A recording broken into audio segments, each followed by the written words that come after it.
Namo Adita Pha. Thanks for joining me for our daily practice check-in. Listen, listen, listen. This beautiful sound calls us back to our true home.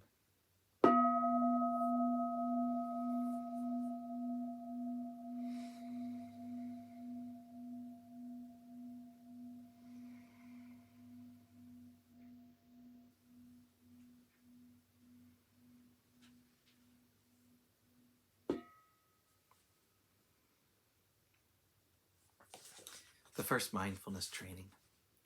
Aware of the suffering caused by the destruction of life, I vow to cultivate compassion and learn ways to protect the lives of people, animals, plants, and minerals. I'm determined not to kill, not to let others kill, and not to condone any act of killing in the world, in my thinking, or in my way of life.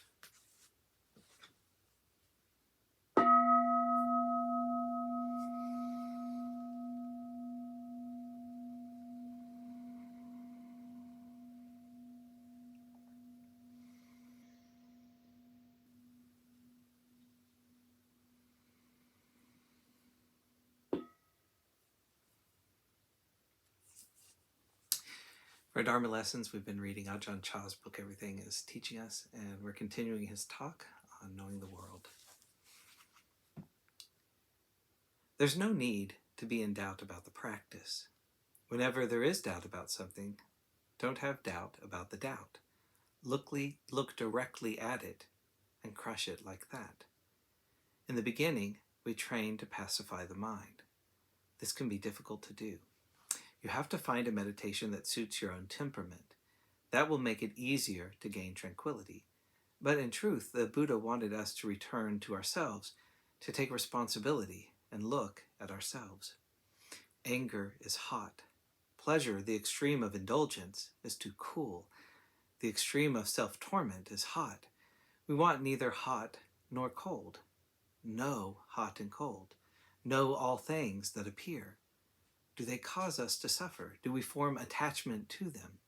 The teaching that birth is suffering doesn't only mean dying from this life and taking rebirth in the next life. That's so far away. The suffering of birth happens right now.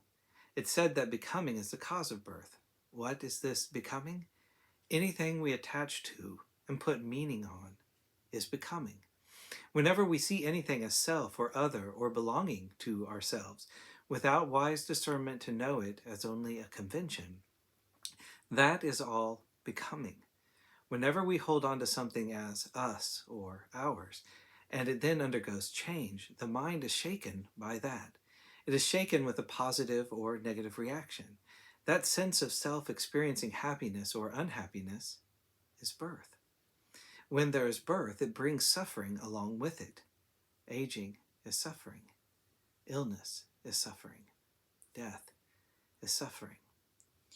Right now, do we have becoming? Are we aware of this becoming? For example, take the trees in the monastery. The abbot of the monastery can take birth as a worm in every tree of the monastery if he isn't aware of himself, if he feels that it really is his monastery. This grasping at my monastery with my orchard and my trees is the worm that latches on there. If there are thousands of trees, he will become a worm thousands of times. This is becoming. When the trees are cut or meet with any harm, the worms are affected. The mind is shaken and takes birth with all this anxiety. Then there is suffering of birth, suffering of aging, and so forth. Are you aware of the way this happens? Well, those objects in our homes or our orchards are still a little far away. Let's look right at ourselves sitting here. We are composed of the 5 aggregates and the 4 elements. These sankhara are designated as a self. Do you see these sankhara and these suppositions as they really are? If you don't see the truth of them, there is becoming, being gladdened or depressed over the 5 khandha, and we take birth, and with all the resultant sufferings. This rebirth happens right now in the present. This glass isn't broken now, and we are happy about it now. But if this glass breaks right now, we are upset right now. This is how it happens, being upset or being happy without any wisdom and control. One only meets with ruination. You don't need to look far away to understand this.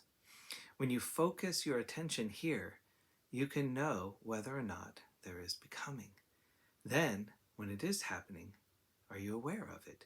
Are you aware of convention and supposition? Do you understand them? It's the grasping attachment that is the vital point, whether or not we are really believing in the designations of me and mine. This grasping is the worm, and it is what causes birth. Where is this attachment? Grasping onto form, feeling, perception, thoughts, and consciousness. We attach to happiness and unhappiness, and we become obscured and take birth. It happens when we have contact through the senses. The eyes see forms, and it happens in the present. This is what the Buddha wanted us to look at, to recognize becoming and birth as they occur through our senses. If we know the inner senses and the external objects, we can let go, internally and externally. This can be seen in the present. It's not something that happens when we die from this life. It's the eye seeing forms right now, the ear hearing sounds right now, the nose smelling aromas right now, the tongue tasting flavors right now. Are you taking birth with them? Be aware and recognize birth right as it happens. This way is better. To do this requires having wisdom to steadily apply mindfulness and clear comprehension. Then you can be aware of yourself and know when you are undergoing becoming and birth. You won't need to ask a fortune teller.